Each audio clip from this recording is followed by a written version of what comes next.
Buenas tardes a todas y todos, muchas gracias por venir. Bienvenidos a la 24ª jornada ya del ciclo No Todo, Crítica y Negatividad.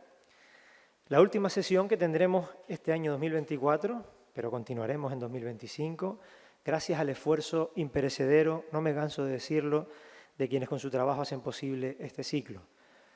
Les hablo de Rosy Hernández, de Alba Tavío, de Alberto Reverón, de Emilio Ramal, de Jorge Hernández, de Maite Méndez, de Jerónimo Cabrera y de Sergio Rubira. En Psicología del hombre canario, una obra publicada, como saben, en 1980, Manuel Alemán dice lo siguiente, lo leo textualmente. La voluntad de poder tiene su raíz psicológica en los instintos de muerte. Este instinto de muerte está presente bajo distintas formas en la historia de los pueblos y se ha tipificado en los movimientos expansionistas desde el siglo XV y en los fascismos totalitarios del siglo XX. La voluntad de poder es la tendencia a dominar a otro hasta someterlo, anulándolo como sujeto capaz de actividad y de decisiones propias. Y añade, también la trayectoria de nuestro archipiélago canario ha sido movida en su dinámica socioestructural por estos mecanismos destructivos a impulsos de esta voluntad de poder. Alemán hace estas afirmaciones en un periodo caliente para las islas, marcado por las luchas antifranquistas que consideraban impostergable la redefinición del papel jugado históricamente por nuestro territorio. La mirada crítica con la que Alemán trata de explicar aquella realidad no es producto en exclusiva, sin embargo, de su trabajo. Alemán participa en una beta abierta para el pensamiento y la acción transformadora, en la que también destacan otros nombres, como Frantz Fanon, Albert Memmi, Paulo Freire o Enrique Dussel. Con ellos comparte, sin embargo, una misma preocupación que aún mantienen intelectuales como el que hoy nos visita, el profesor Ramón Grosvogel, una figura indiscutible en la crítica actual a la modernidad capitalista e impulsor destacado a nivel internacional del pensamiento descolonial, como todas ustedes saben. Y es que estamos en deuda, indudablemente, con Grosvogel y su incansable batalla intelectual y vital por la descolonización del poder y del saber. De hecho, en buena medida, le debemos a su tenacidad la denuncia a las formas de conocimiento racistas y sexistas que han campado a sus anchas en los sistemas universitarios occidentales, aún hoy los más extendidos de todo el planeta. A Grosvogel le debemos también una portentosa genealogía crítica que aún hoy nos permite entender el alcance que tiene el sistema mundial capitalista en torno a cuatro acontecimientos. Cuatro acontecimientos entendidos por nuestro autor como intentos por parte de los emisarios de esa modernidad de eliminar a personas y a civilizaciones enteras y con ellas sus formas de conocimiento, su visión del mundo. Hablo de eso que Grosvogel denomina los 4 genocidios epistemicidios modernos. El primero, el genocidio epistemicidio contra los musulmanes y los judíos. El segundo, contra los pueblos indígenas. El tercero, contra moriscos y africanos. Y el cuarto, contra las mujeres. A esto hay que sumar, sin duda, su crítica al racismo y al extractivismo epistémico, sobre todo en el espacio académico, y su aliento constante a quienes investigan y militan políticamente con la esperanza de rehacer nuestro maltrecho mundo. Ramón Grosvogel estudió sociología en la Universidad de Puerto Rico, se doctoró en sociología por la Universidad de Temple, en Estados Unidos, ha sido profesor asociado en la Universidad de Berkeley, también en Estados Unidos, y fue beneficiario del programa postdoctoral Fernand Braudel en la Casa de las Ciencias Humanas de París. Y además, como también ustedes saben, es miembro fundador del grupo Modernidad-Colonialidad. También es autor de trabajos de absolutísima referencia para esta modalidad de pensamiento, el pensamiento descolonial, como El giro decolonial, reflexiones para una diversidad epistémica más allá del capitalismo global, junto a Santiago Castro Gómez, hacia un pluriversalismo transmoderno descolonial, islamofobia epistémica y ciencias sociales coloniales, negros marxistas o marxistas negros, una mirada descolonial, y su último libro, recomendadísimo, de la sociología de la descolonización, al nuevo antiimperialismo descolonial, entre muchísimos otros títulos. Les dejo, por fin, con la conferencia de Ramón Grosfogel, Descolonizar el saber y el poder. Muchas gracias.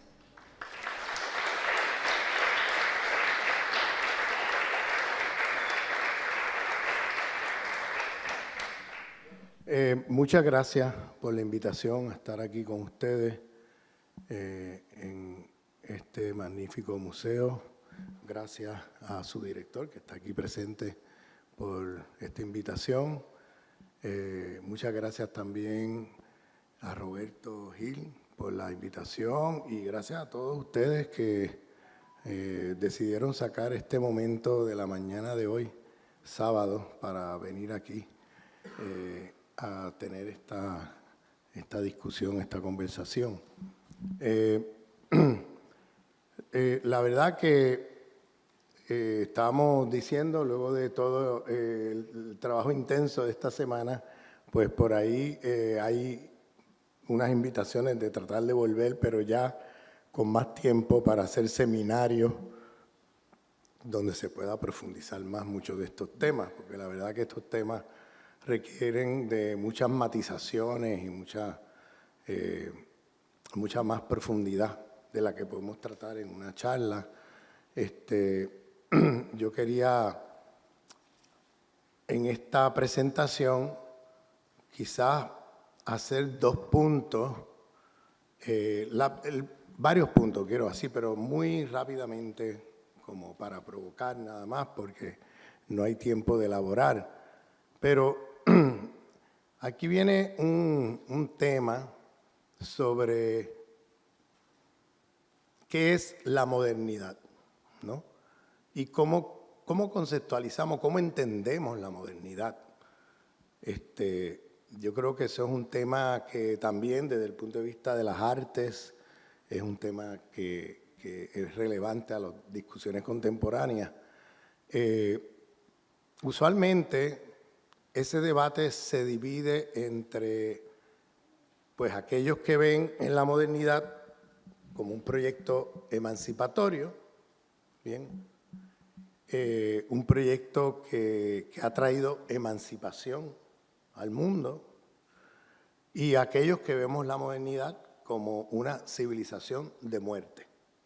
¿Bien?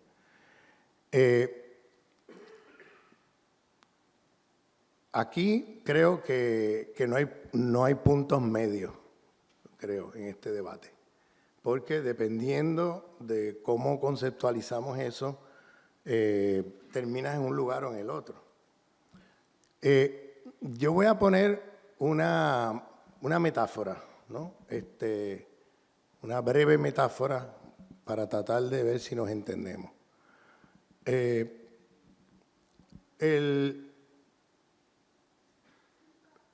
Vamos a irnos bien atrás a la democracia ateniense.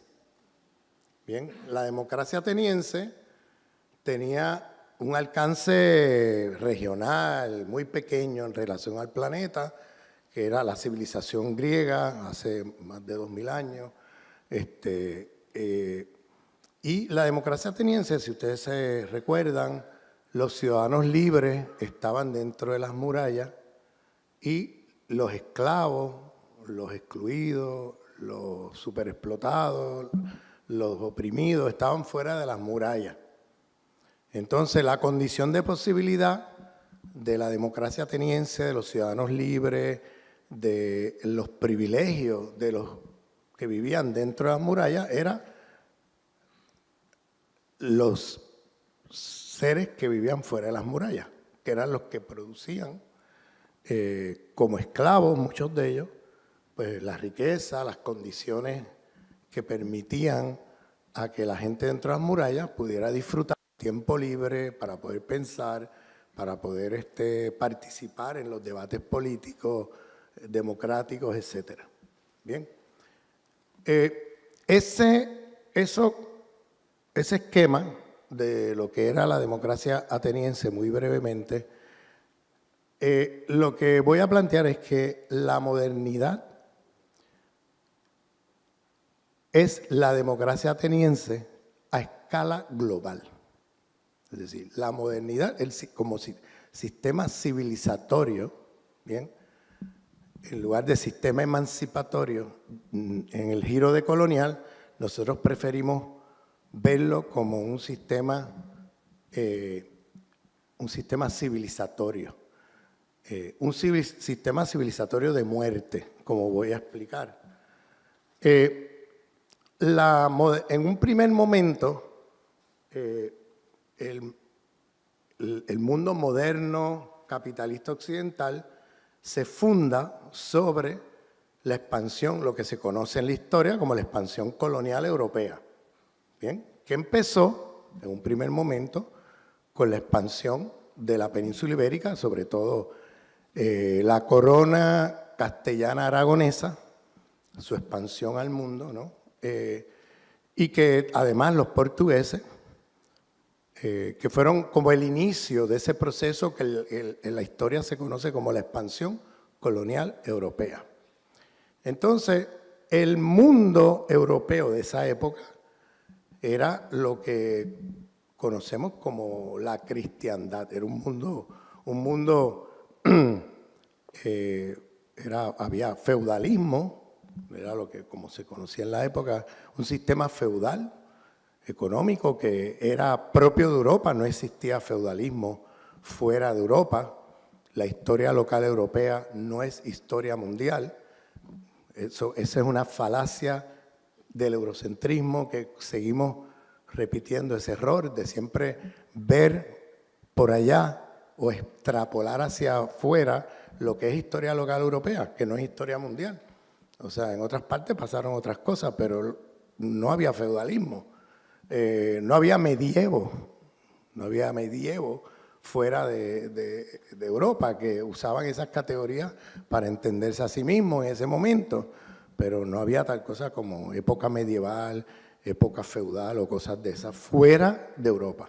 Bien, a pesar de que todavía mucha gente sigue hablando de la época medieval en la civilización azteca, o cosas así, o el Islam medieval, o en muchos teóricos marxistas eurocéntricos que andan con una lupa buscando feudalismo por el planeta y dicen que el problema de la pobreza es que América Latina es feudal. ¿Desde cuándo fue feudal América Latina? Nunca ha sido feudal. O África o el resto del planeta. Eso no, son sistemas muy diferentes a lo que fue el feudalismo europeo. Entonces, en aquella época la civilización en esa parte del mundo que es la Europa de esa época era feudal, pero era la cristiandad. La cristiandad, no dije cristianismo, eso es otra cosa que no quiero que se confunda. Yo no estoy hablando del cristianismo, estoy hablando de la cristiandad como una teología de dominación. ¿Bien? Una teología de dominación que era usada por los poderosos para justificar y justificarse en las acciones que hacían sobre los pueblos en esa época, etcétera, ¿no? Entonces, una teología de liberación que no tiene, una teología de dominación que no tiene nada que ver con el cristianismo. Bien, o sea que, bueno, eso es otra discusión. Entonces, ¿qué pasa?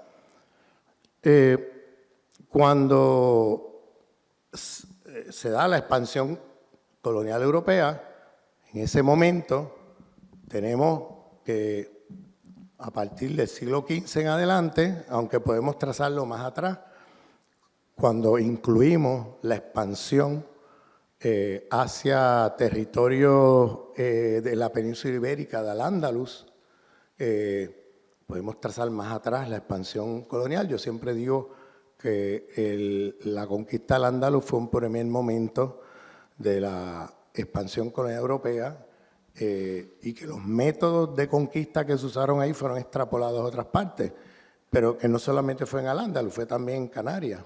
En Canarias empezó el laboratorio que llamamos Caribe, ¿bien? O sea, los primeros momentos de los métodos de conquista que usaron en Canarias lo extrapolaron al Caribe unos años después, y por eso yo siempre digo que el primer laboratorio de la expansión colonial en el Caribe fue Canarias, ¿bien?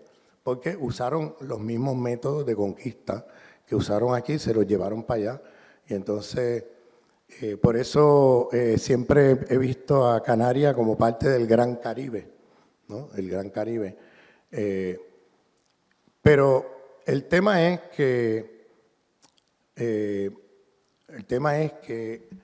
dentro de esa civilización moderna, en su expansión colonial, donde quiera que se expande, destruye las civilizaciones que se encontraron e impusieron la suya, la civilización que traían consigo. Entonces impusieron, no fue solamente un sistema económico, es que cuando se expande en la expansión colonial europea, que empieza con la península ibérica, sobre todo el reino castellano-aragonés, pues se llevan unas estructuras de dominación que ya estaban ahí en la civilización de la cristiandad. Y entonces cuando llegan a las Américas o acá a Canarias o en la conquista del Andaluz, llegan con un sistema protorracista, llegan con un sistema del patriarcado de la cristiandad, llegan con un sistema de la cristiandad como espiritualidad y epistemología, llegan con formas de producir conocimiento eurocentradas, llegan con un paquete de jerarquías de dominación. Y entonces el capitalismo global se funda en esa expansión colonial europea. Primero se da la expansión colonial y luego surge el mercado capitalista mundial. Es decir, el mercado capitalista mundial se forja y se funda a través de la expansión colonial. En otras palabras, el capitalismo realmente existente está ya constituido por las jerarquías de dominación que Europa tenía ya en la época. Estoy usando la palabra Europa un poco para entendernos, porque en aquella época ese territorio que hoy llamamos Europa tenía otros nombres, ¿no? Y no se llamaba como tal Europa. Lo mismo que en África o en América Latina nadie se llamaba indio.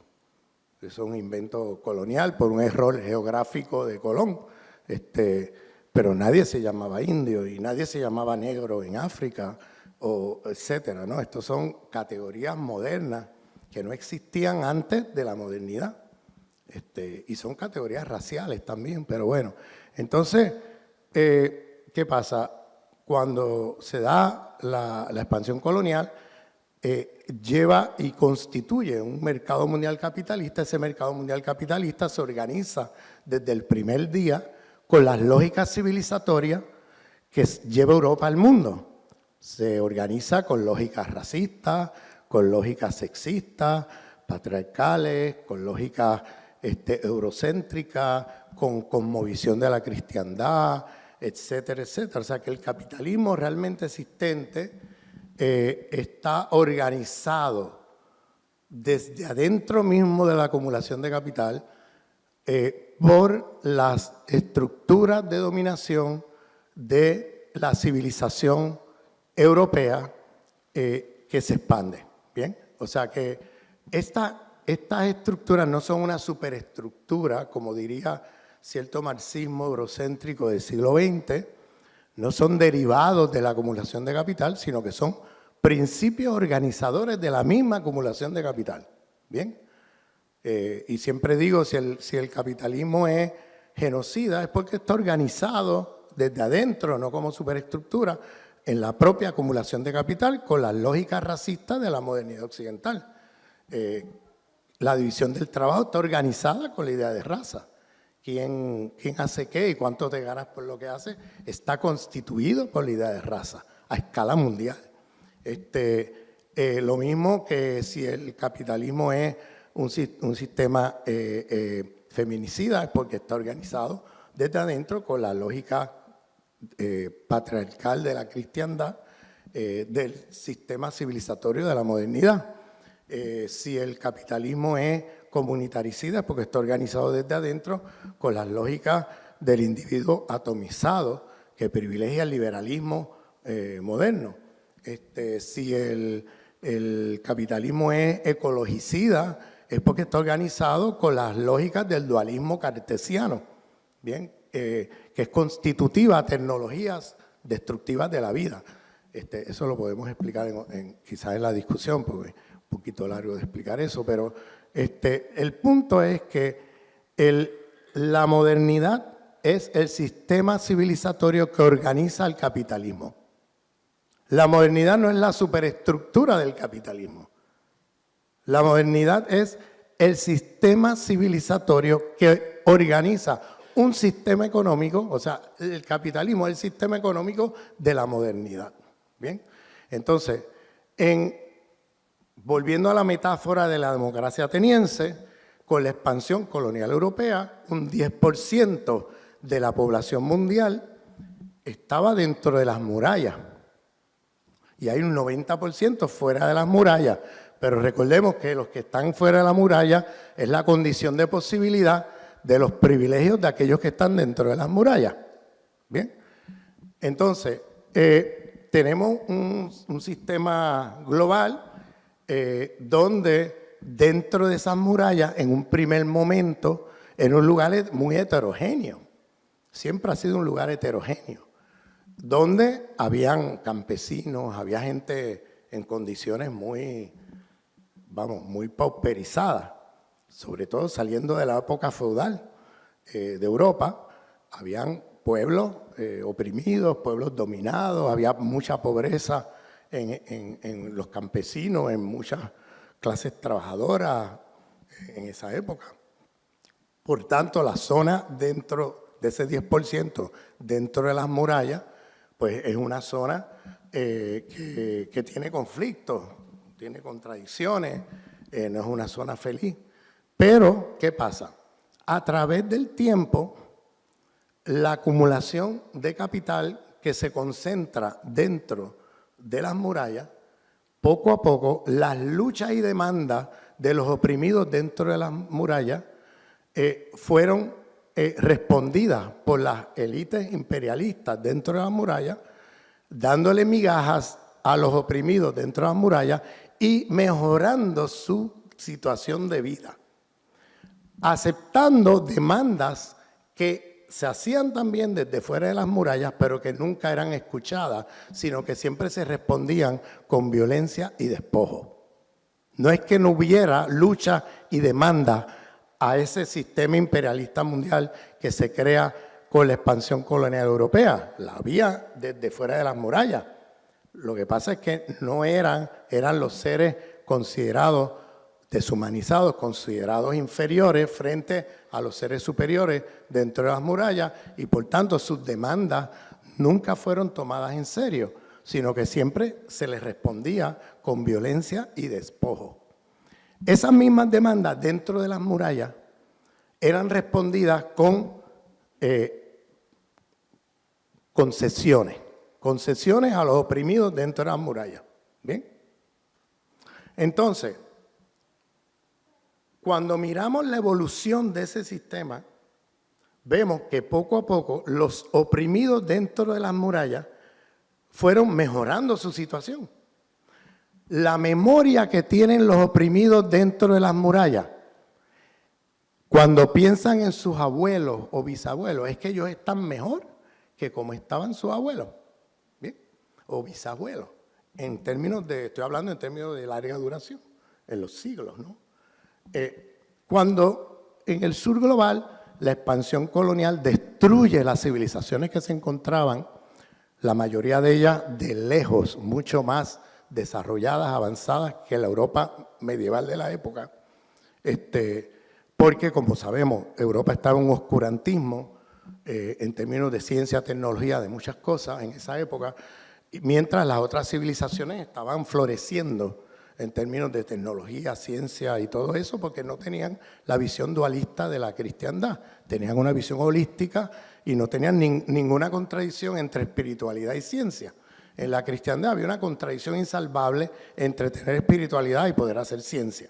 Bien, por el dualismo que hay en la cristiandad entre naturaleza y humano. Bien, entonces eso lo podemos explicar con más detenimiento quizás en la discusión. No me quiero ir por ahí porque podemos estar un largo rato en eso, pero el punto es que luego de varias generaciones, los pueblos del sur global, cuando acuden a su memoria, lo que ven es que ellos están peor que como estaban sus bisabuelos y tatarabuelos, porque eran civilizaciones con mucha, mucha riqueza, nadie se moría de hambre, no había nada de eso, habían desigualdades, habían problemas, pero no era el mundo moderno que vemos hoy, de gente muriéndose de hambre o gente, o sea, millones de personas asesinadas en una guerra o cosas de esas.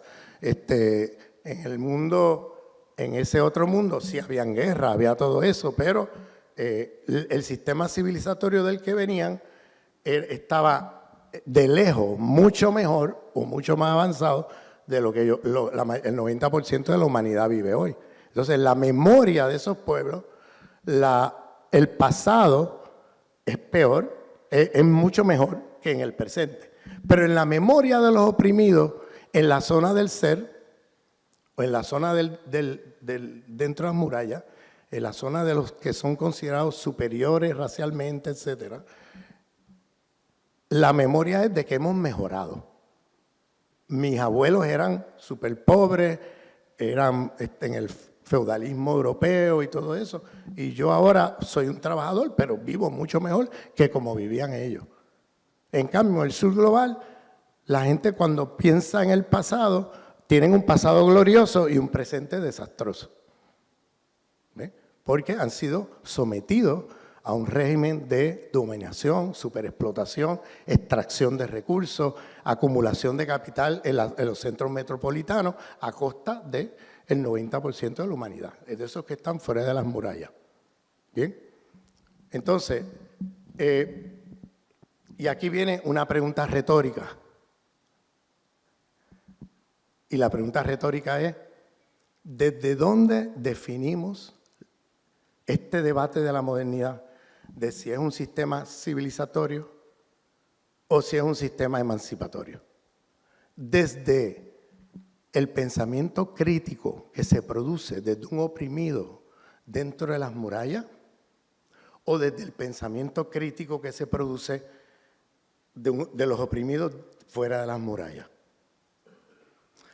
En los oprimidos fuera de las murallas, el pensamiento crítico siempre llama la atención a que esto es un sistema civilizatorio, no es solamente un sistema económico, es un sistema civilizatorio, es decir, tiene una multiplicidad de jerarquías de dominación que no se agotan en el aspecto económico, sino que el capitalismo está imbricado con otras lógicas civilizatorias que se metieron allí desde el primer día y no han salido de ahí. Entonces, el capitalismo histórico, el realmente existente, es un capitalismo que está organizado con esa multiplicidad de lógicas civilizatorias y por tanto, no es un sistema insulado exterior al sistema civilizatorio, sino que es la economía de este sistema civilizatorio. Entonces, cuando miras el pensamiento crítico del sur global, les recomiendo un texto precioso que lo publicó ACAL, la editorial ACAL, se llama de Aimé Césaire, Aimé Césaire, el maestro de Frantz Fanon, un texto precioso que se llama Discurso sobre el colonialismo. Ese es un texto de 40 páginas que yo se lo recomiendo. Recuerden que eso está escrito a finales de los años 40 del siglo pasado. Yo siempre recuerdo eso porque a veces la gente lo lee y se creen que eso lo escribió hace 3 años. Así de actual es ese texto. O sea, el texto uno lo lee y pareciera que estuviera hablando de lo que está pasando hoy en el mundo. O sea, así de relevante es ese texto. Entonces, él lo escribió en el 47, 48 del siglo pasado. Y lo publicó ACAL, la editorial ACAL, bajo el título de Discurso sobre el colonialismo. Entonces, él habla ahí de un sistema civilizatorio. ¿Bien? Y el capitalismo como parte de ese sistema civilizatorio, ¿no? Él habla ahí no solamente él, podemos ver este tipo de intervención en los pensadores y pensadoras críticas del sur global, que siempre apuntan a un sistema civilizatorio y no solamente un sistema económico. ¿Bien? En el norte global, o dentro de las murallas, para ponerlo de esa manera, el pensamiento crítico siempre apuntaba a un sistema económico. ¿Bien? Y por favor, presten atención a esto, porque esto tiene que ver con la geopolítica del conocimiento. Si yo estoy mirando a Europa saliendo con sus barcos hacia otra parte del mundo a colonizar,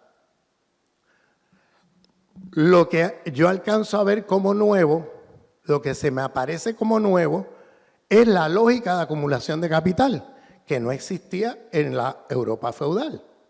Lo que se me aparece como nuevo es el nuevo mercado capitalista mundial.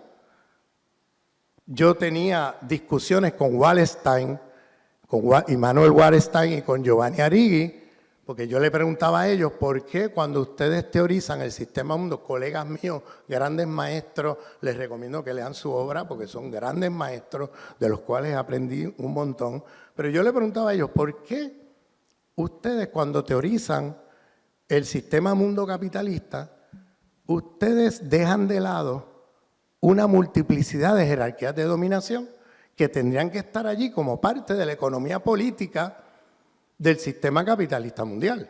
Porque ustedes se reduce todo a la acumulación de capital a escala mundial. ¿Dónde está el patriarcado de la cristiandad? ¿Dónde está el racismo? ¿Dónde está el eurocentrismo? ¿Dónde está toda una multiplicidad?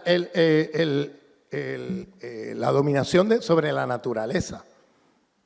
Bien, ¿dónde están toda una serie de jerarquías múltiples? Yo identifico en mis trabajos de descolonizar la economía política 16 jerarquías de dominación, 16. En los trabajos de la economía política marxista, neomarxista, se identifican 2 y como mucho 3 jerarquías. Yo identifico 16 porque estamos hablando de un sistema civilizatorio que no es solamente económico. Entonces la economía política tiene que dar cuenta de esa multiplicidad de jerarquías. No las puedes dejar de lado. Entonces yo le preguntaba, ¿por qué ustedes dejan esto de lado? Y ellos me contestaban algo muy curioso. Ellos me decían, porque lo único nuevo que aparece a partir de la expansión colonial europea al resto del mundo es un nuevo sistema económico que es el capitalismo global, que es el sistema mundo capitalista. Entonces yo le preguntaba a ellos, ¿y la cristiandad? ¿Y el patriarcado de la cristiandad? ¿Y el racismo? Yo iba sobre toda la multiplicidad, el eurocentrismo, el ecologicidio, todas estas otras cosas. Y eso, y me dice, no, eso ya estaba en Europa. Es decir, en Europa ya había patriarcado de la cristiandad. En Europa ya había estructura protorracista. En Europa ya había, eso no es nuevo.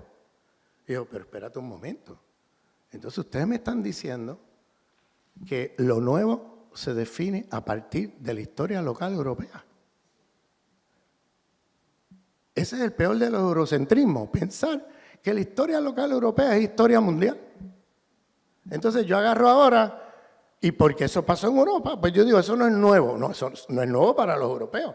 Pero, ¿y las civilizaciones del otro lado del Atlántico, donde no había cristiandad, donde no había racismo, donde no había patriarcado de la cristiandad, donde no había ecologicidio, donde no había nada de eso?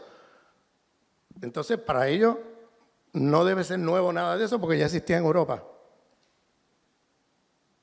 No, perdóname, todas esas estructuras de dominación que se llevaron a lugares del mundo donde esas cosas no existían, no las puedes dejar por fuera porque en Europa ya existían. Tienes que ser constitutiva de la conceptualización que tú haces del nuevo sistema mundial, porque eso es nuevo para el resto del mundo.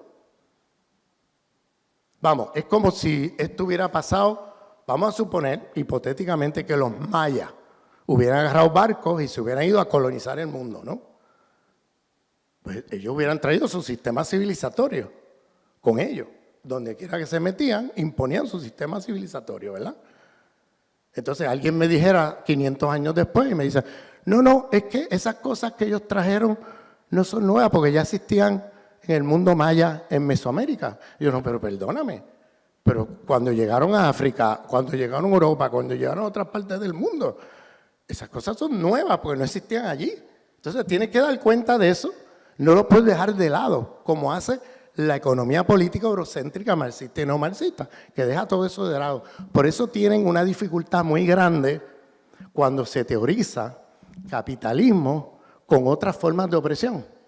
Casi siempre en la ontología marxista se privilegia la ontología del trabajo, pero ¿cómo metes ahí el patriarcado, el racismo, el eurocentrismo, todas otras formas de dominación? ¿No? El concepto, las formas de autoridad política de Estado-Nación, o sea, todo un montón de otras cosas. ¿Cómo las metes allí? Les es bien difícil cómo organizar eso, porque cuando privilegias la ontología del trabajo, es muy difícil desde esa ontología tú poder derivar todas estas otras opresiones. Entonces, cuando te anclas en infraestructura, superestructura, como metateoría que organiza tu teoría, estás ya en un reduccionismo económico. Entonces, pierdes de vista la complejidad de la articulación entre sistema civilizatorio y sistema económico. ¿Bien? Entonces, lo de colonial, quiero también, entre paréntesis, llamar la atención. Mucha gente piensa que lo de colonial es una cosa posmoderna. Nosotros no estamos en eso, o sea, la posmodernidad es una crítica eurocéntrica al eurocentrismo. Nosotros lo que estamos es produciendo teoría que sea más rigurosa y más profunda y más efectiva para transformar el sistema que las teorías eurocéntricas que ha producido la izquierda occidentalizada. O sea, nosotros lo de colonial no es para ahora, vamos a deconstruir. Y nos dedicamos a deconstruir. Y deconstruir es todo, y bueno, ¿y cuál es qué tú propones? Bueno, deconstruir. No, nosotros estamos haciendo una teoría más rigurosa para nosotros saber cómo efectivamente nos enfrentamos mejor a la transformación de este sistema civilizatorio de muerte. Ese es nuestro objetivo. Intentamos siempre producir conceptualizaciones, teorías, ciencia, que sea muy superior a la que produce el sistema eurocéntrico. ¿Bien? Unas teorías que sean más ambiciosas en ese sentido de lo que el eurocentrismo produce. No es para ahora cierto posmodernismo que tira la teoría a la basura y ahora vamos a deconstruir y ahora nada, ahora no hay verdad, todo es lo que diga cada cual y no sé qué. No estamos en eso. ¿Bien? O sea, quiero hacer paréntesis para que, por si acaso hay alguna duda, porque yo sé que por ahí algunas personas tienen la impresión de que lo de colonial es otra teoría posmoderna y no tiene nada que ver con eso. Entonces, volviendo al tema, entonces la pregunta es, ¿desde dónde entonces evaluamos la modernidad? Si lo miras desde los teóricos dentro de las murallas, que han pensado, han conceptualizado la modernidad desde un oprimido dentro de las murallas que a través de los siglos ha mejorado su condición, derechos ciudadanos, condiciones de trabajo, salarios, etcétera, pues casi todos los teóricos del mundo moderno, occidental, que piensan desde ahí la modernidad, desde ese 10% de la humanidad, concluyen que como la situación mejoró, entonces la modernidad es un proyecto emancipatorio.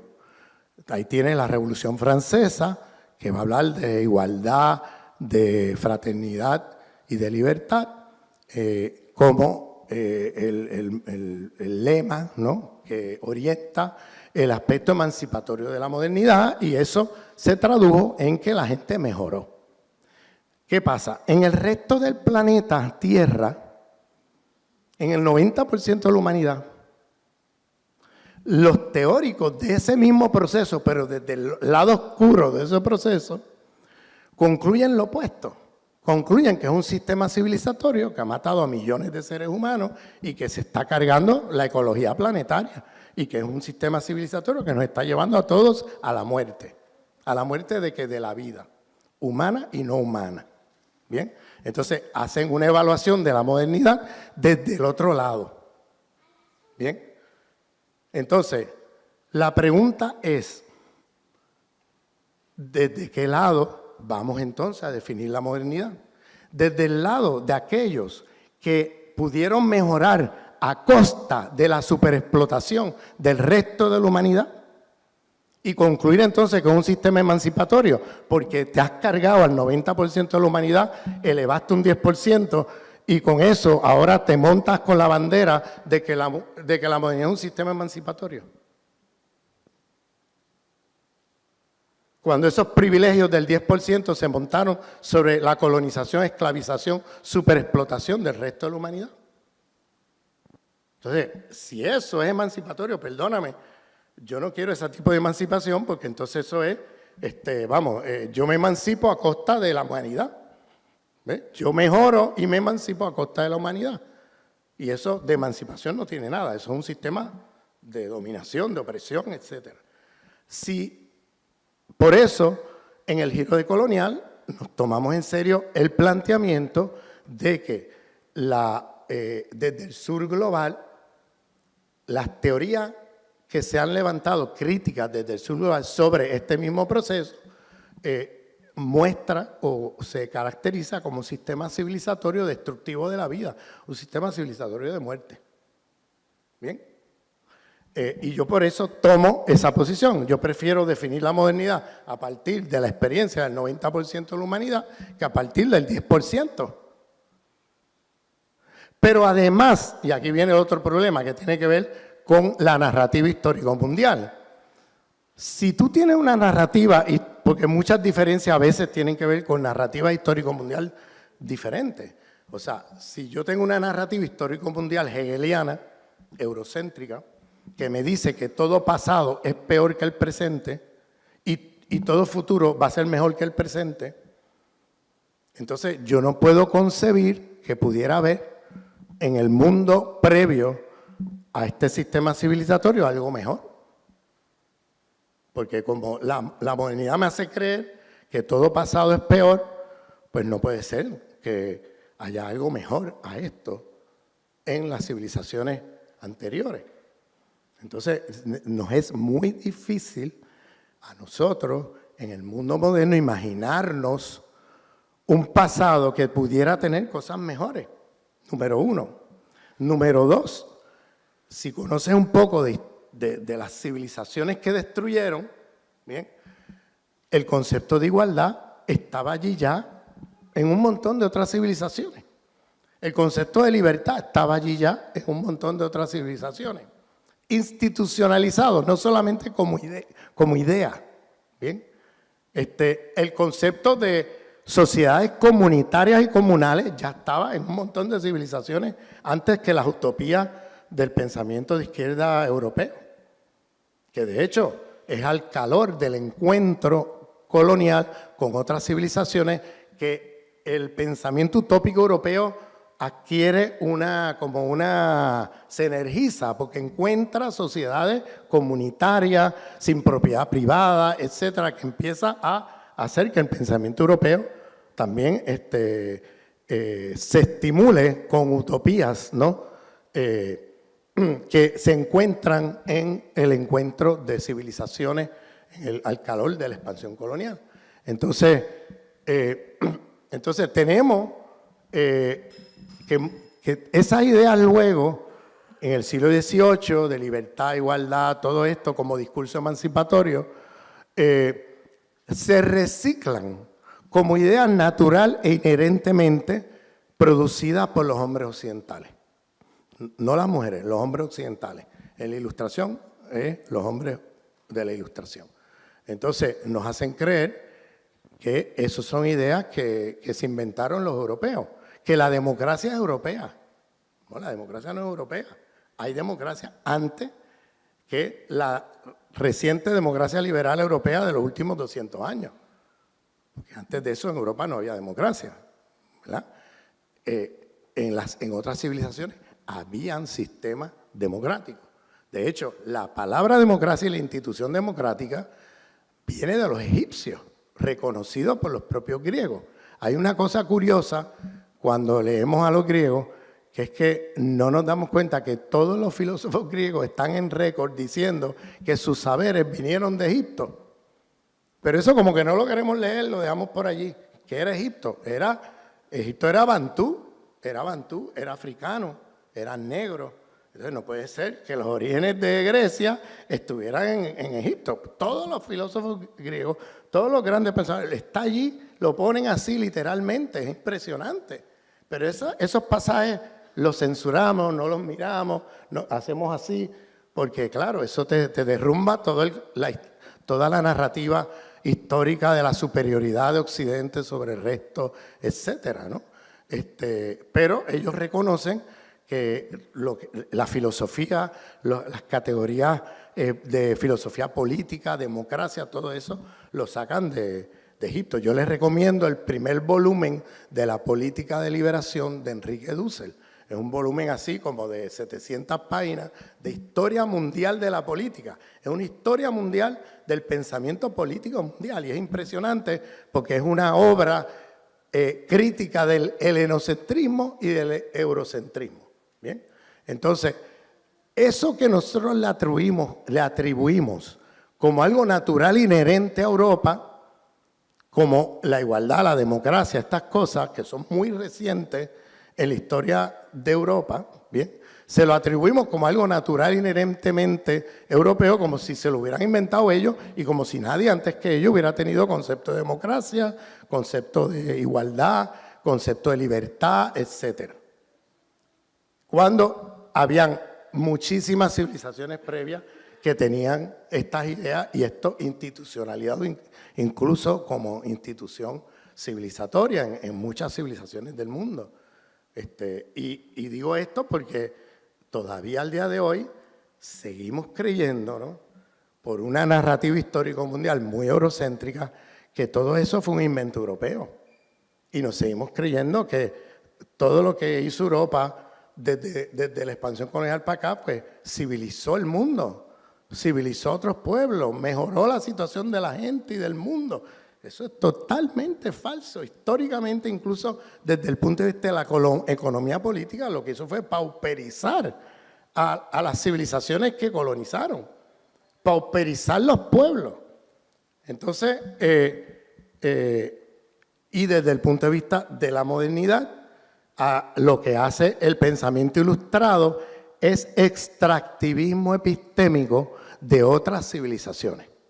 Todas estas ideas de los ilustrados del siglo XVIII la agarran de otras civilizaciones donde encontraron concepto de fraternidad, concepto de igualdad, concepto de libertad, todo eso, previamente, ¿no? Y cuando tú miras la Europa de los últimos 1000 años, vemos que estas ideas son muy recientes en Europa, porque en los últimos 1000 años que había en Europa, pues estaba los sistemas monárquicos, estaban miles de años atrás, los emperadores, los monarcas, los señores feudales, o sea, no había institucionalidad democrática, ¿bien?, en esta parte del mundo. Se cargaron todos los procesos comunitarios y comunales que existían en esta parte del mundo, o sea, en la Europa occidental, que sí habían procesos comunitarios, pero sobre todo, cuando uno mira, por ejemplo, de dónde vienen los procesos comunitarios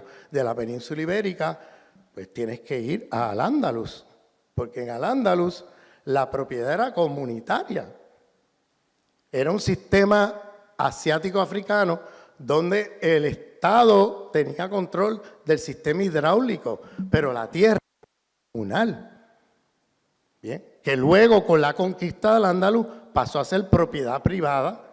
Bien, expropian a las comunidades del acceso a la tierra y se crea entonces la venta de fuerza de trabajo, los jornaleros y todo eso.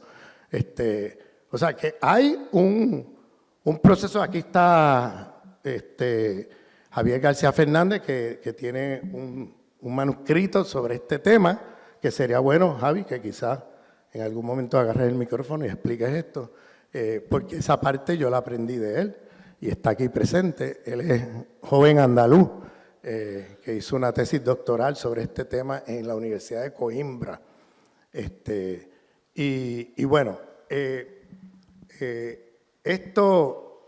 este recuento que estoy haciendo, lo que quiero es llamar la atención a que siempre pensemos desde dónde estamos pensando, desde qué geopolítica del conocimiento estamos pensando, que es una categoría fundamental de la filosofía de liberación de Enrique Dussel, que celebra, o sea, estábamos conmemorando un año de su partida en noviembre 5 de esta semana, y una de las cosas que él nos deja allí, por ejemplo, en ese primer volumen de la filosofía política, yo una vez le pregunté, bueno, ¿y por qué te metiste en esa historia mundial de la política?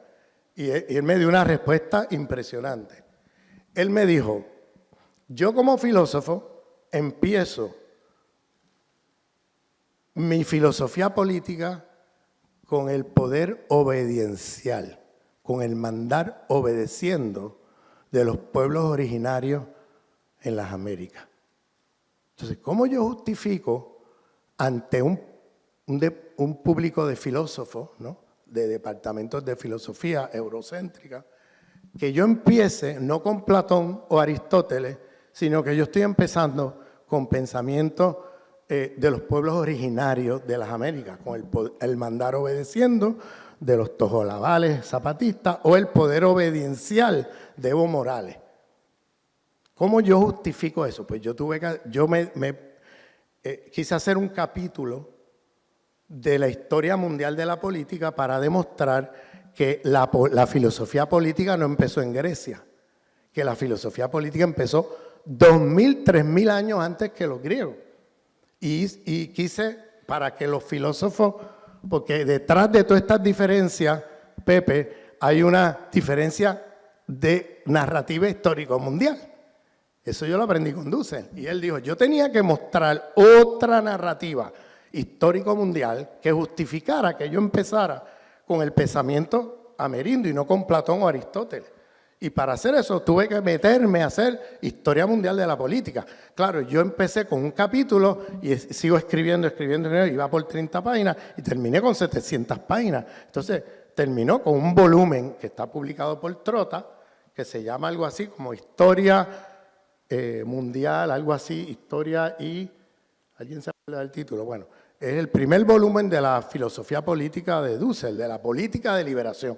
Él escribió 3 volúmenes de política de liberación y el primer volumen lo dedicó a la historia mundial de la política para él poder entonces justificar ante un público eurocéntrico de filósofos por qué él está empezando por aquí y no por Platón. Y él le demuestra en esa narrativa cómo Platón, Aristóteles, todo el pensamiento político griego es un cruce de pensamiento bantú, africano, de pensamiento persa y fenicio. Y cómo Grecia es un punto de llegada, no un punto de partida. Demuestra cómo todas esas categorías de democracia, de todo eso que tenían los griegos, vienen de estas otras civilizaciones. Y para eso tienes que hacer historia mundial, si no... ¿Cómo tú convences a un público que está formateado en una narrativa histórico-mundial eurocéntrica que le dice que todo empezó con los griegos y siguió con los europeos?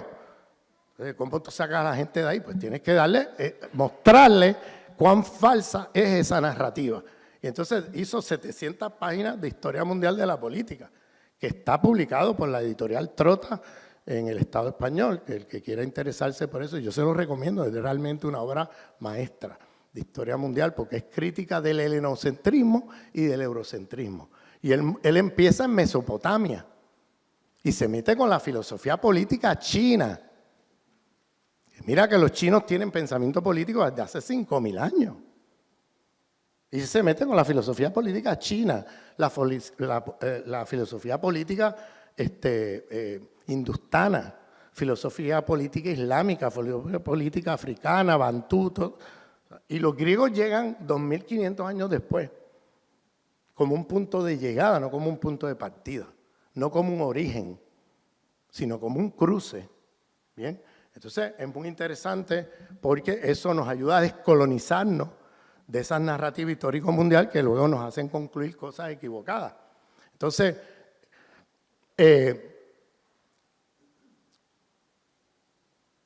y aquí toca a ustedes tomar una decisión. ¿Qué definición de la modernidad van a asumir ustedes? La del 10% de la humanidad que mejoró y que ve la modernidad como algo guay porque mejoraron y etcétera, o la del resto de la humanidad que vivió pauperización, dominación, explotación, muerte, destrucción, y que lo siguen viviendo. No es que lo vivieron, es que se sigue viviendo esto. Bien, estos genocidios, estas matanzas, nada más que en el siglo XXI, ¿cuántos millones no han muerto en esas guerras como la guerra en Siria, en Libia, en Irak, en Afganistán, en Palestina, en el Líbano, millones de personas asesinadas? Eso nada más que en el siglo XXI, ¿no?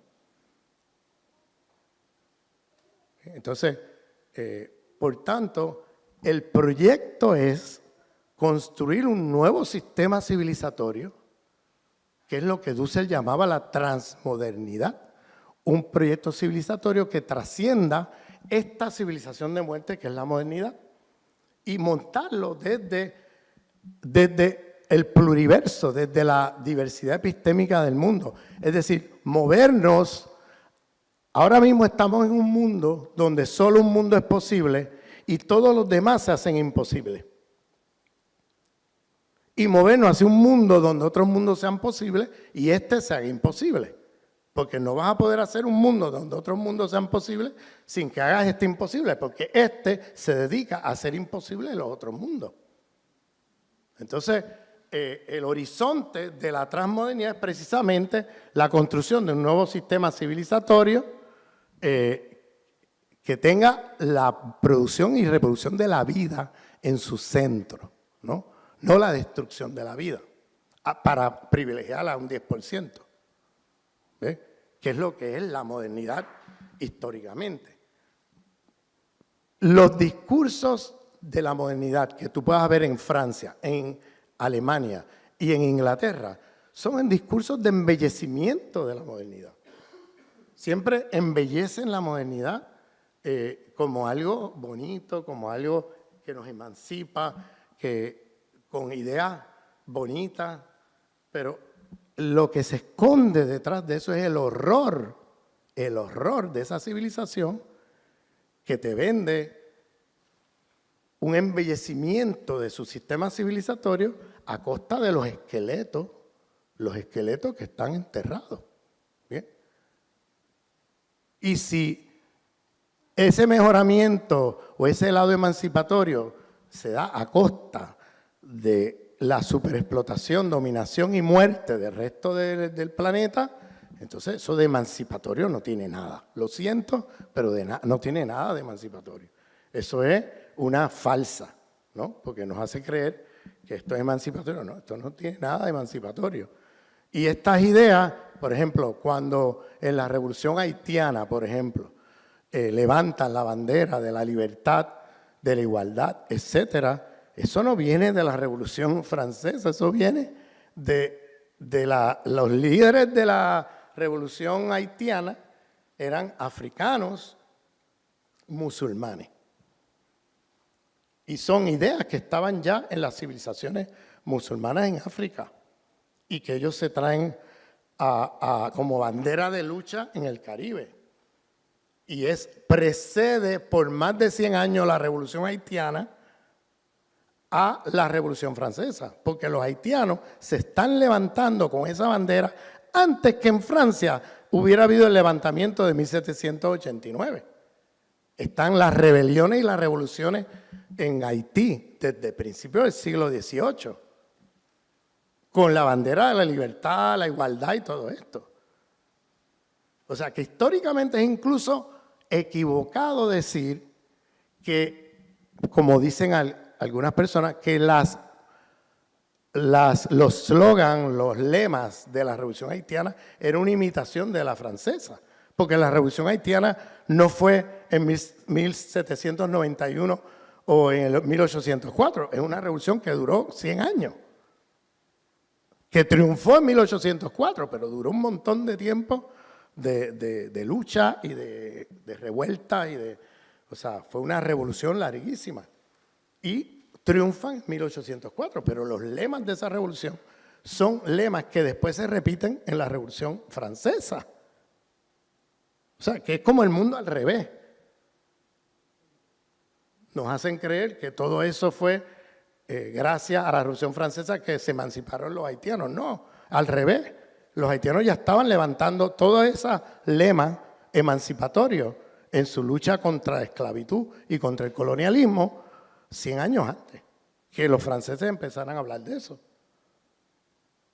Porque si te recuerdas, el 1789 es un resultado también del pensamiento ilustrado, que yo les digo que ese pensamiento ilustrado, ¿de dónde sacaba esta idea? Porque estaban estudiando otras civilizaciones, porque estaban también viendo los levantamientos haitianos y las demandas que hacían, porque esa gente estaba en el cruce de a través de la expansión colonial, de toda una serie de circulación de ideas que venían de las colonias y de los sistemas civilizatorios que se habían encargado. Entonces los ilustrados, si te fijas, Voltaire, Montesquieu, toda esa gente está escribiendo sobre esas otras civilizaciones. Y entonces algunos de ellos incluso es como el mundo al revés, pero esto es un poco como las películas de vaqueros. O sea, las películas de vaqueros, si ustedes se recuerdan, pues siempre el colonizador, los vaqueros, ¿no?, aparecen como los buenos. Y los indígenas, los indios, como los violentos, los terroristas, los bárbaros. Y es el mundo al revés, porque en realidad los indígenas se estaban protegiendo del genocidio de los vaqueros, que venían en un proyecto de colonialismo de población, cargándose todas las poblaciones que se encontraban de frente. Entonces lo que hacían los indígenas era defenderse, no porque querían guerra, era porque si no los exterminaban. Entonces en las películas de vaqueros aparece todo al revés. Y ese mundo al revés es el que la modernidad nos va a estar repitiendo una y otra vez, hasta el día de hoy, como lo que pasa en Palestina, donde los genocidas aparecen como las víctimas. Yo me tengo que defender. Como si todo hubiera empezado el 7 de octubre. No, perdóname. Hay un proceso de genocidio contra los palestinos que lleva 100 años, más de 100 años. Y entonces, es como la película de los vaqueros. Los palestinos son los violentos, los bárbaros, terroristas, y Israel son los buenos que se están defendiendo. Una causa noble, inocente, me tengo que defender, ¿no? Perdóname, te estás cargando todo un pueblo desde hace desde ya décadas, y me estás contando que tú eres la víctima. Es que es igual que las películas de vaqueros. Y eso es lo que nosotros tenemos en la narrativa histórico mundial sobre la modernidad. Es igualito. Si tú lees a Hegel, igualito. O sea, Europa es traer civilización entre pueblos bárbaros, primitivos, sin civilización, inferiores. Pero eso es el mundo al revés. Si tú estudias un poco y profundizas en las civilizaciones que destruyeron, pues, perdóname, estaban de lejos, pero de lejos, mucho más adelante que Europa, en un montón de áreas de la ciencia, la tecnología, la filosofía, la ética, o sea. Pero luego, la narrativa que tenemos histórico mundial es como la película de los vaqueros, donde los vaqueros vienen a civilizar, son los buenos de los buenos, los otros son los malos, etcétera, ¿no? Y entonces, el racismo, ya ese racismo cotidiano, de sentido común que tenemos, pues leemos estas cosas y las aceptamos por dadas porque como, pues verdad, es que Europa era superior, es que Europa, es que el mundo moderno es mejor que todo pasado, es que, entonces todas esas narrativas, se lo pongo de otra manera, nosotros leemos como fuente autorizada para hablar de las civilizaciones originaria de los pueblos en Abya-Yala, en las Américas, son las crónicas de los curas de la iglesia, que estaban escribiendo para justificar la violencia de la conquista. Y entonces cuando usted lee eso, pues hablan de los pueblos, bueno, con una serie de fake news impresionantes. Son fake news. Entonces nosotros leemos eso como voces autorizadas. Se lo pongo de otra manera. Es como si nosotros fuéramos a estudiar la revolución bolivariana en Venezuela, que de aquí a 200 años, porque lo que hicieron con los amerindios fue que quemaron las bibliotecas. Entonces ya no tenemos fuentes por donde agarrarnos. Porque quemaron las bibliotecas, los códices, los quipus, todo eso lo quemaron. Entonces sabemos que tenían el calendario maya, era el más preciso del mundo, pero no sabemos cómo llegaron allí, porque quemaron las fuentes de los archivos de conocimiento. Pero sabemos que tiene una capacidad de predicción de eclipses lunares, eclipses solares, fenómenos atmosféricos a la altura de 1492, muy por delante de todas las civilizaciones en el mundo en ese momento. ¿Cómo ellos llegaron allí? Pues no sabemos, porque quemaron las bibliotecas, porque eran cosas del demonio, decían los conquistadores, ¿no? Y entonces, el oscurantismo que estoy hablando aquí. Entonces, ¿qué pasa? Cuando miramos todos estos fake news, ¿no?, de la historia, pues nosotros tenemos que de alguna manera ponernos al día con todas esas. El desafío y el reto es enorme, porque es como si nosotros fuéramos a evaluar la revolución bolivariana, que hubieran quemado todos los archivos de Venezuela, le hubieran prendido en fuego, y de aquí a 200 años vamos a estudiar la revolución bolivariana en Venezuela, leyendo o escuchando a lo que decía Fox News o lo que decía CNN, estas cadenas. ¿Qué usted cree que vamos a concluir con esas fuentes de autoridad? Cuando estudiamos la revolución bolivariana con lo que dice Fox News y CNN. Pues eso estamos haciendo cuando estudiamos estas civilizaciones basadas en los cronistas de la conquista, en los curas que escribieron estas cosas. Estamos agarrando los fake news de la época para luego juzgar a estos pueblos. El mejor ejercicio que podemos hacer para demostrar la falsedad de eso es lo que hicieron en la conquista del Al-Ándalus. ¿Qué hicieron en la conquista del Al-Ándalus? Quemaron las bibliotecas. Igual que luego hicieron ese método de conquista, se lo llevaron a las Américas y quemaron las bibliotecas allá. Pero ¿qué pasa? En la civilización musulmana era un corredor en aquella época que iba desde África hasta las Filipinas, hasta Mindanao en las Filipinas, pasaba por el Medio Oriente, la India, el este de la China, Indonesia, hasta las Filipinas. Y había bibliotecas por todos lados, incluyendo bibliotecas de los libros que quemaron. Entonces luego empiezan a lanzar los fake news sobre los musulmanes, los judíos y aquello y lo otro para justificar la conquista. Pero ¿qué pasa? Hay otras bibliotecas que desmienten todo lo que dicen de lo que pasaba en Al-Ándalus. Porque la civilización musulmana era enorme y habían bibliotecas por todos lados. Entonces tú quemaste esta biblioteca, pero esos libros están por allá. Quemaste 250,000 libros, el Cardenal Cisneros, en la Plaza Birrambla en Granada, ¿no? Pero esos libros estaban en otras bibliotecas y por tanto tú puedes corroborar las mentiras que se inventaron en la época en relación a los textos de la época, porque existen. Pero ¿qué pasa en las civilizaciones de los pueblos originarios en las Américas? Que tú quemas esas bibliotecas y ya no hay más bibliotecas. Y lo que quedan son los fake news frente a la nada, porque quemaron las bibliotecas. ¿Te fijas? Porque luego empezaron a inventarse cosas parecidas que decían de los musulmanes y los judíos en Al-Ándalus, se lo inventan de los pueblos originarios en las Américas. Pero no había manera de corroborar nada porque quemaron lo único que había. No era como si hubiera una biblioteca maya en las Filipinas y tú pudieras ir a las Filipinas a corroborar. No, era allí en Mesoamérica. Tú las quemas y ya no hay nada más.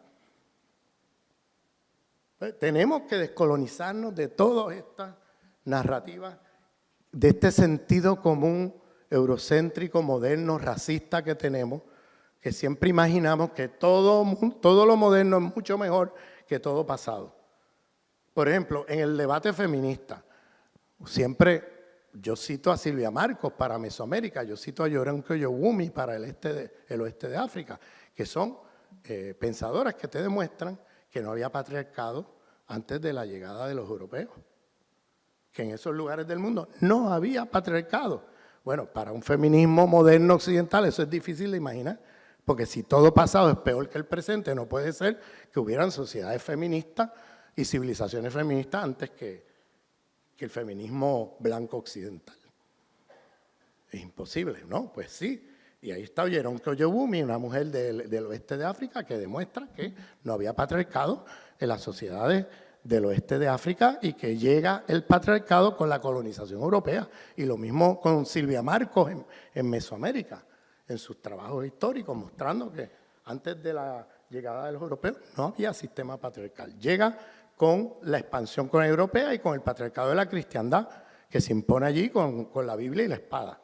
Y entonces, claro, ya hoy día esos pueblos colonizados reproducen patriarcado de la cristiandad, ya no están ya hace 500 años, pero y hoy día eso se ha generalizado, ¿no? En donde quiera que conquistaron, pero hay que decir estas cosas porque si no nos creemos que las estructuras de dominación del presente las naturalizamos como si hubieran estado ahí desde Adán y Eva. Hay cierto feminismo occidental que dice que el patriarcado es un sistema de 5.000 años. Y yo digo, ¿pero dónde? ¿Dónde es eso? Porque el resto del mundo, en casi todo el mundo, en casi todo, no todo, pero en casi todo el mundo, no había patriarcado. Entonces, ¿cómo me dices que es 5.000 años? No, 5.000 años quizás por acá o en otro lugar. O sea, por acá quiero decir en Europa, porque esto no es Europa, esto es África. Entonces, por tanto, estoy hablando de allá, del sistema de la Europa occidental, ¿no? Pero esto es un territorio africano. No sé si están de acuerdo aquí conmigo, pero estamos más cerca de África y además la historia de este lugar está vinculado estrechamente con África. Entonces, es una cosa que tampoco puedes negar a pesar de todos los intentos de blanqueamiento que se han hecho de la historia de Canarias, ¿no? Pero bueno, voy a parar aquí para debatir estas cosas. Gracias.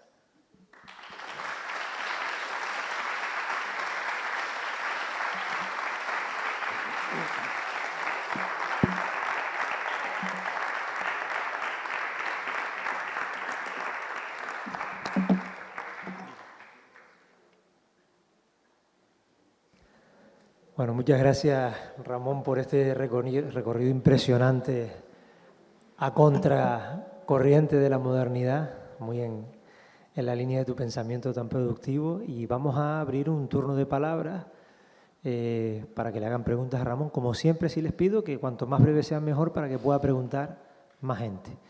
Así que, venga, ¿quién se anima? Por aquí.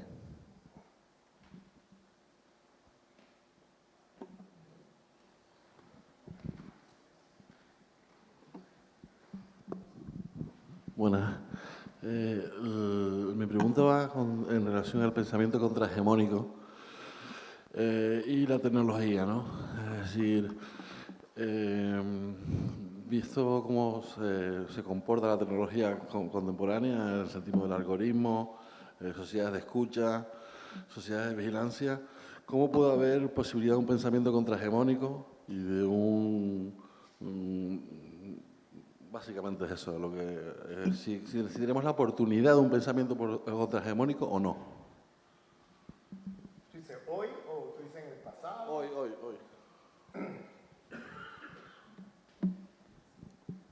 Cogemos otra pregunta. Hacemos más preguntas, ¿vale? Venga, más preguntas y Ramón las va contestando luego por aquí.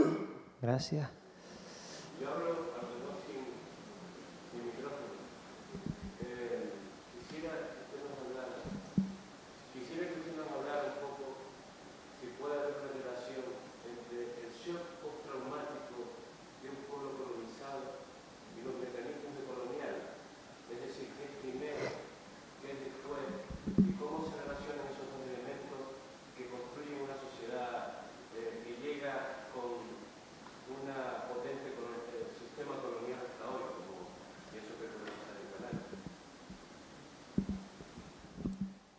¿Recogemos alguna más? Sí. A ver, más preguntas por aquí. Hola, bueno, muchas gracias primero por la charla. Yo quería hacer una consulta a usted, Ramón, que es tan estudioso y de todos estos temas. Las categorías de raza, todas estas categorías llegan con la conquista de América, ¿no? Pero en las civilizaciones conquistadas, ¿qué otras categorías de dominación había? Porque entiendo que algunas categorías de dominación había, no creo que fuese... Y me gustaría saber qué pasaba, si usted ha investigado a ese respecto. Muchas gracias. Gracias. ¿Alguna más? ¿Por aquí? Con respecto a todos los fenómenos que han estado ocurriendo, tipo políticos, sociales, económicos, ¿cree usted que en 2025, con todos esos cambios que hemos vivido, más o menos a partir de unos 10, 20 años, con este año también 2024, cree que en 2025 va a haber como un desenlace, un desenfocamiento, algo que cambie un poco el sistema o la forma de verlo y que dé posibilidad a su pensamiento como un poco más descolonial, una transición, algo así para empezar con ello? Sí, empezando por la pregunta del pensamiento contrahegemónico. Yo creo que ningún sistema puede subsumir la subjetividad de los seres humanos. Siempre la subjetividad de los seres humanos escapa a cualquier sistema de intento de totalitarismo, de ese tipo de cosas. ¿Bien? Hasta el día de hoy. Dije hasta el día de hoy porque puede ser que mañana cambie. Porque si tú escuchas a la gente de Davos y el proyecto de Davos con el concepto de transhumanismo, ahí puede haber un cambio de lo que ha sido la experiencia humana hasta el día de hoy. Porque esta gente de Davos se están planteando cosas aterrorizantes. ¿Bien? Una de ellas es el transhumanismo, que no es otra cosa que la robotización de los seres humanos. Meterte un chip en la cabeza a nombre de que tú vas a tener mejor memoria, vas a resolver problemas científicos así en segundos, como una computadora. Nos van a computarizar como robot. Pero eso tiene la otra contraparte. En todo aparato de informática hay un iCloud. Y desde el iCloud pueden estar manipulando tus deseos, tus aspiraciones, tus acciones, Entonces ahí puede ser que termine el pensamiento contrahegemónico. Si nosotros no resistimos a eso, si nos tragamos el proyecto de la modernidad, que la tecnología nos va a liberar y nos va a sacar de las limitaciones del humano, y eso lo van a vender así. Y el que se trague eso se va a poner un chip en la cabeza y a saber lo que va a pasar después, ¿entiendes? Y eso lo están alertando gente, ejecutivos. Esto no es ciencia ficción, vamos, esto dejó de ser ciencia ficción hace rato. Hay ejecutivos de estas corporaciones como Google, como Microsoft, como diferentes de estas plataformas digitales que han renunciado públicamente a sus posiciones denunciando esto que estamos hablando, de que esto está muy avanzado y que estamos a ley de nada que lo empiecen a implementar. Bueno, ya lo están implementando, pero que esto empiece a pasar a nivel masivo. Entonces hay gente ya denunciando esto. Gente de los mismos ejecutivos de estas corporaciones que renuncian denunciando esto. Hay varios, en los últimos 2 años, hay varios que han salido a denunciar el problema. Entonces ahí en Davos se está hablando de esto, del transhumanismo. El teórico de eso es este tipo israelita, sionista israelita, filósofo, historiador que se llama Harari, de apellido Harari, que es el que en Davos lleva adelante este tipo de proyecto, ¿no? Y que lo invitan todos los años a Davos, ¿ves? Para estas cosas. Y entonces por eso te digo que sí es verdad lo que tú dices. Bueno, yo creo que la subjetividad humana escapa a todo sistema totalitario, pero a algo así puede que no escape, ¿sabes? Porque eso sí que puede ser terrible. Y terminar con ese lado libertario de la subjetividad humana que es incontrolable por cualquier sistema. Y eso puede terminar así si empezamos a transformarnos en robots, a robotizar a los seres humanos. Y ese proyecto de Davos es terrible porque además tienen esta idea ellos hablan de la crisis ecológica. O sea, ese proyecto es bien engañoso porque pareciera de izquierda, pero cuando tú miras las soluciones que ellos hacen, esos son soluciones fascistas, o sea, totalmente genocidas, fascistas, meten miedo. O sea, ellos reconocen, por ejemplo, la crisis ecológica, ¿bien? Pero entonces cuando tú rascas un poquito, te das cuenta que ellos lo que proponen como solución es una cosa horrible. Ellos dicen que el problema ecológico no es un problema sistémico de un sistema civilizatorio destructivo de la vida, de un sistema económico que destruye la ecología planetaria, nada de eso. El problema es que hay muchos seres humanos. Es un problema demográfico. Por eso yo le llamo ecomalthusianos. ¿Se acuerdan de Malthus, el economista británico del siglo XIX, que decía que la pobreza y el desempleo no eran un problema estructural del capitalismo, era que habían demasiados seres humanos y que la solución era demográfica. Había que controlar el crecimiento poblacional. Bien. Estos de ahora no les interesa ni la pobreza ni el desempleo. Lo que les interesa es el tema ecológico. Entonces, ¿cómo logramos que se controle la destrucción ecológica planetaria? Pues hay 8.000 millones de seres humanos y hay que reducir la humanidad a 2.000 millones. Hay 6.000 millones que están de más. Y entonces, esos 2.000 millones que sean los sobrevivientes a eso, pues esos 2.000 millones, pues robotizarlos, ¿no? El transhumanismo.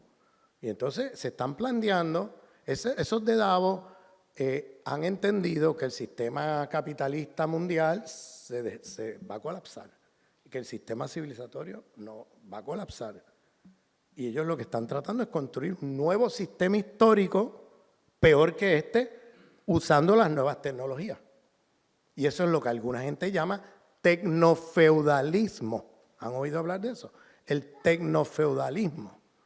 Lo nombran así porque es un nuevo sistema que estas élites del 1% de este sistema están ya preparando porque no quieren ellos desplomarse o caerse con este sistema. Ellos quieren sobrevivir al sistema y ellos quedar arriba. ¿Cómo lo hacen? Creando un nuevo sistema histórico peor que este, donde ellos tengan un control absoluto de muchas cosas a través de las nuevas tecnologías. Y entonces, pero bueno, me enredé en esa respuesta y habían otras preguntas por aquí. La de la relación entre pensamiento decolonial, ¿no? y la herida colonial. Pues obviamente, yo siempre digo, hay pensamiento decolonial desde que se bajó Colón del barco. Vamos, ahí hay pensamiento decolonial desde entonces. O sea, es desde esa herida colonial que nace el pensamiento crítico decolonial. Bien, nace de esas heridas, ¿no? No nacen de pensar desde una nube, ¿no? Sino que son desde esas experiencias histórico-sociales, de traumáticas, de genocidio, de matanzas, de muerte, de tortura, que nace el pensamiento decolonial en el mundo, que es muy diverso, que tampoco es que hay uno solo, ¿bien? Hay diversidad de pensamientos decoloniales en plural a nivel planetario, de respuestas descolonizadoras a el problema que significa la destrucción civilizatoria que conllevó la expansión colonial europea y la imposición de otra civilización sobre esos pueblos. Bien, y bueno, es de ahí que nace el pensamiento decolonial. ¿Había otra pregunta?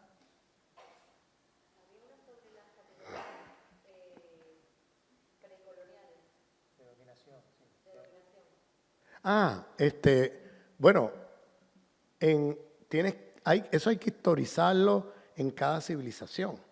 ¿Bien? Te voy a poner un ejemplo de la civilización china.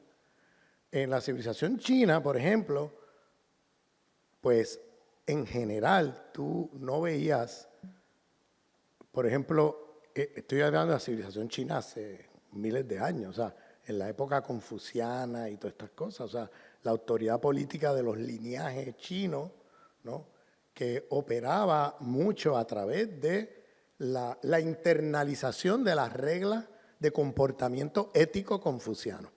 Bien, entonces operaba como un sistema que no necesitaba de un aparato represivo, como sí se necesitó en otras civilizaciones, porque habían normas de comportamiento y ética a través del confucianismo que eran internalizadas por la burocracia del Estado.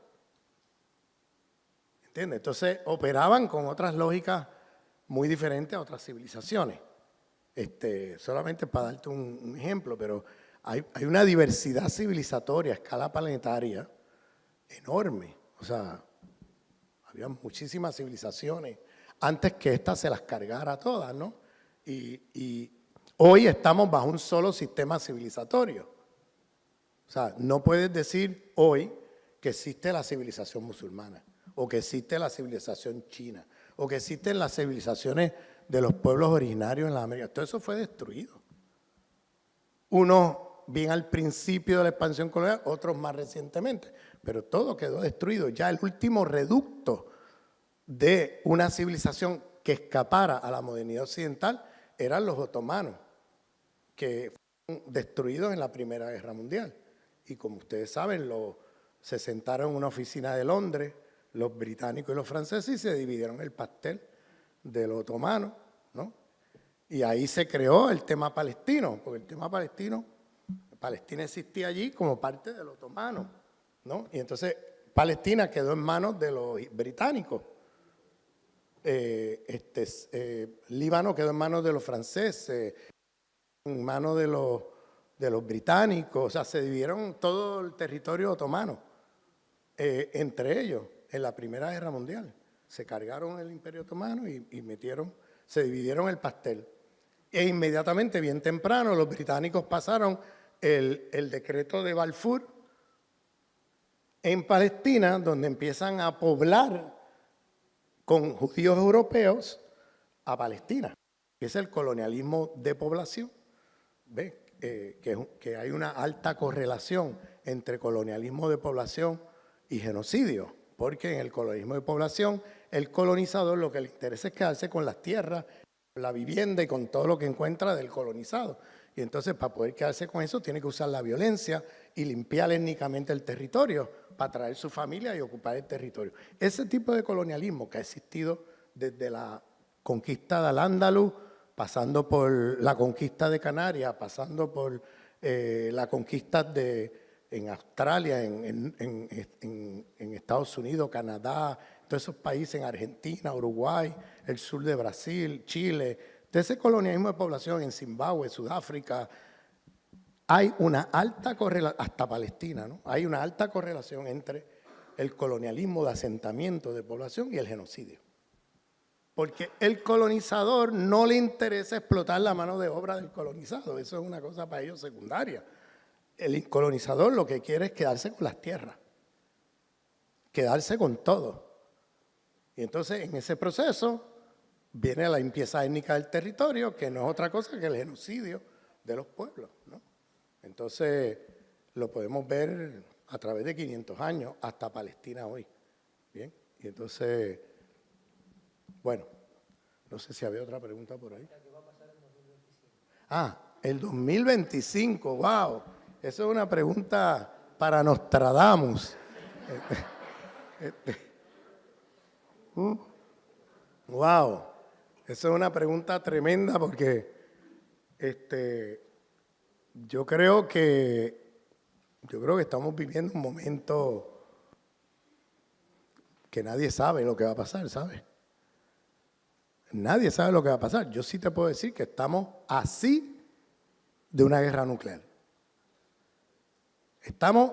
Si hay un momento en la historia de la humanidad, olvídate de la crisis de los misiles en Cuba, olvídate de la crisis en el estrecho entre Taiwán y China en el 58, olvídate de todas esas crisis que supuestamente estábamos al borde de una guerra nuclear. Olvídate de eso. Ahora estamos en el momento peor que en ningún otro momento en la historia.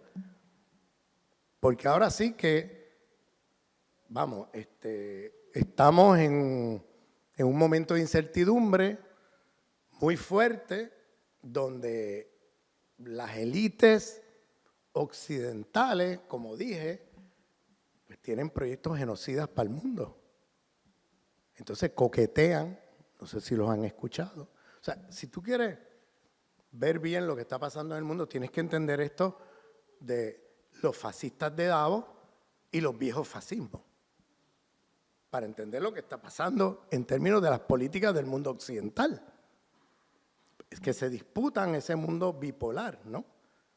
El mundo unipolar. El mundo unipolar se lo disputa estas élites. Y están los fascistas de Davos y los fascistas del siglo XX, que es como Trump, ¿no? Trump y Biden, Trump y Kamala Harris, es Davos versus los viejos fascismos. Macron y Marine Le Pen es algo parecido. Y lo puedes ver así repetirse en diferentes países. Es mucho más complejo porque yo estoy haciendo una tipología aquí que a veces tú vas a tener fascismos que tienen de los dos lados. ¿Ves? Movimientos fascistas que se mueven. Pero ya cuando tú tienes una parte fundamental del capital financiero internacional encabezado en Davos, haciendo un congreso como el de enero del 2021, que le llaman The New Reset, el nuevo reseteo, el nuevo reinicio, y tú ves el programa de lo que están planteando, pues, y tú escuchas los videos de Bill Gates y de otros de ese grupo, y las cosas que dicen meten miedo, son espantosas, ¿entiendes? Están coqueteando con guerra nuclear, con cosas así. Yo no sé si ustedes han visto los debates en Estados Unidos, donde hay un montón de políticos que sí, que hay que meterle un bombazo a Rusia, que sí, que hay que meterle un bombazo a Irán. Y lo oyes de los sionistas, lo oyes de... o sea, están coqueteando ya y como normalizando en la opinión pública internacional un desastre nuclear. Y lo repiten y lo repiten y lo repiten, donde ya no nos espanta, ya quedamos indiferentes, pues ya se repite tanto que ya ni... Y es como el cuento del lobo. Repite, repite, repite, al final ya ni te lo crees, ¡pum! Y te toma de sorpresa. Deberían haber millones de seres humanos en las calles hoy por la paz en el mundo. Un movimiento por la paz en el mundo. Deberíamos estar todos en la calle, no aquí, oyendo a Ramón Grosfoguel. Deberíamos estar en la calle, de verdad, porque estamos en un momento, pero crucial para la humanidad, difícil, peligrosísimo, ¿entiendes? Y entonces, porque estamos hablando de un imperio en decadencia. Estados Unidos es un imperio en decadencia. Entonces, lo único que le queda es el poder militar, porque en el plano económico ya no compiten, o sea, han perdido la batalla económica en todos lados. Lo único que les queda es juego sucio, golpe de Estado, inventarse la guerra de Ucrania, que el que tenga dudas de lo que les estoy diciendo, véanse el documento del 2019, Overextending Russia, está online, los que lean inglés, Overextending Russia, sobreextendiendo a Rusia. Es un documento de la RAND Corporation, que es un think tank de la CIA y del Pentágono, está ahí desde el 2019 y ahí está el libreto de todo lo que estamos viendo en la guerra de Ucrania. Ese es el libreto de la película. Ahí está todo explicado y diseñado. Y si algo tienen los americanos es que ellos todas las guerras las preparan años antes. Luego, el pretexto de la guerra, luego se lo inventan en el último minuto, ¿no? Fuimos atacados, esto, aquello, eso se lo inventan en el último minuto. Pero la organización de la guerra la tienen 3, 4, 5, el que conozca un poco de historia de Estados Unidos. Yo, como fui profesor de la Universidad de California en Berkeley, me tuve que poner a estudiar historia de Estados Unidos y me encontré con cosas impresionantes, ¿no? Como eso, que todas las guerras las planean 5 y hasta 10 años antes. La guerra hispanoamericana entre España y Estados Unidos, eso ellos la planificaron 10 años antes. Y luego el pretexto fue que supuestamente se voló un barco naval de Estados Unidos en el puerto de La Habana, el barco Maine se llamaba ese barco, un barco de la Armada naval, pero ese barco lo volaron desde adentro, ese barco nunca fue atacado por España. Pero bueno, no me voy a meter ahí porque entonces sí que llegamos al septiembre 11 y no salimos por esa puerta hoy. Entonces mejor nos quedemos ahí. Pero si algo, eso es una de las cosas que yo aprendí estudiando historia de Estados Unidos, como todas las guerras, todas, sin excepción, las planean antes y luego se inventan un fake news para justificar intervenir. Fuimos atacados, fuimos esto, fuimos aquello. Siempre se inventan algo de algo que está planeado años antes. Y luego la gente se cree que eso es que no, que pasó esto, aquello. Hace una semana pasó esto. No, eso es una cosa de 10 años antes. Luego el pretexto, eso se lo inventan a última hora. Luego eso lo planifican. Pero todas las guerras las hacen así. Y el pueblo americano que tiene cursos de historia, un semestre ¿cómo le llaman aquí? En el instituto, un semestre.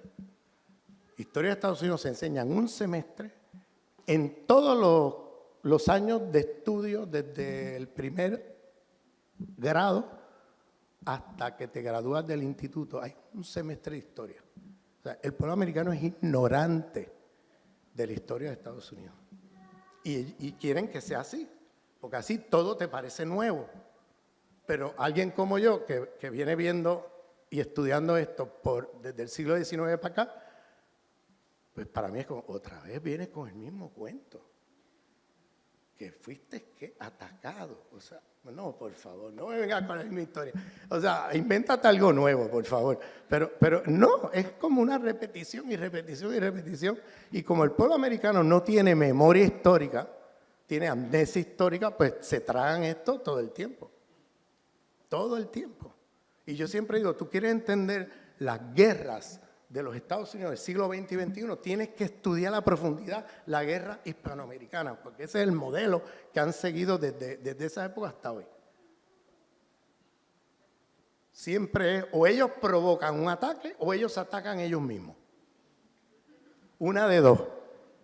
Y podemos ir guerra por guerra. Yo doy un curso en Berkeley sobre eso. Y vamos así con los documentos, porque lo otro es que Estados Unidos tiene algo interesante, que es que desclasifican los documentos. Y ya tú tienes la evidencia ahí, mira, aquí está, lo desclasificaron. Cada 40 años, 50 años desclasifican los documentos. Entonces, luego, todo lo que en aquel momento la gente especuló, pues luego se confirmó. Mira, ahí está el documento. La gente que conoce historia, sabe, esto debe ser tal cosa, tal otra, pero como no tiene los documentos, pero declasifican 50 años después y tú puedes ver lo que pasó y cómo lo hicieron, ¿no? Y eso con todos los golpes de Estado, de la CIA, las invasiones militares, todas esas cosas. Y eso es algo positivo, porque por ejemplo el Estado español nunca declasifica nada. Todavía tú puedes buscar a ver si encuentras algo de, qué sé yo, una guerra en el siglo XVI o no sé qué, y es difícil encontrar la documentación porque hay muchas cosas clasificadas todavía al día de hoy. En cambio, los americanos cada 50 años te desclasifican todo. Como ya es irrelevante, pues mira, aquí está y ya. O sea, ¿entiendes? Y se acabó. Sí, porque ya 50 años después ya no hay nada que hacer. Y entonces, y así es como funciona eso. O sea, si tú estudias seriamente el Imperio Americano, tú te das cuenta que es una tomadura de pelo lo que hacen. O sea, pero cuando tú no tienes memoria histórica, es muy fácil para el pueblo americano creerse que todo lo que va pasando es nuevo. Esto es nuevo, esto es nuevo. Pues no logran conectar con el pasado, porque no tienen memoria histórica, no le enseñan historia de Estados Unidos. Y lo que enseñan ahí, madre mía, mejor que ni enseñen ese semestre, porque es una cantidad de fake news, pero impresionante. ¿Entiendes? ¿Sabes? Yo te digo porque yo cuando llegué de Puerto Rico, la colonia estadounidense, a Estados Unidos a estudiar, bien, yo sabía más historia de Estados Unidos que mis profesores. No mis colegas estudiantes, que mis profesores. Yo no lo podía creer. Yo me quedaba, pero yo flipaba con eso. ¿Cómo es posible que esta gente no sepan historia de su país? Y yo, que vengo de una escuela colonial de Puerto Rico, la colonia, y sé más historia que ellos. No porque, o sea, en la escuela nosotros teníamos cursos de historia desde primer grado hasta el último grado del instituto. ¿Bien? Bien o mal contada, pero teníamos historia, o sea, todos los semestres de que entré en primer grado. En Estados Unidos es un semestre de historia. Ya, se acabó. Y eso es todo.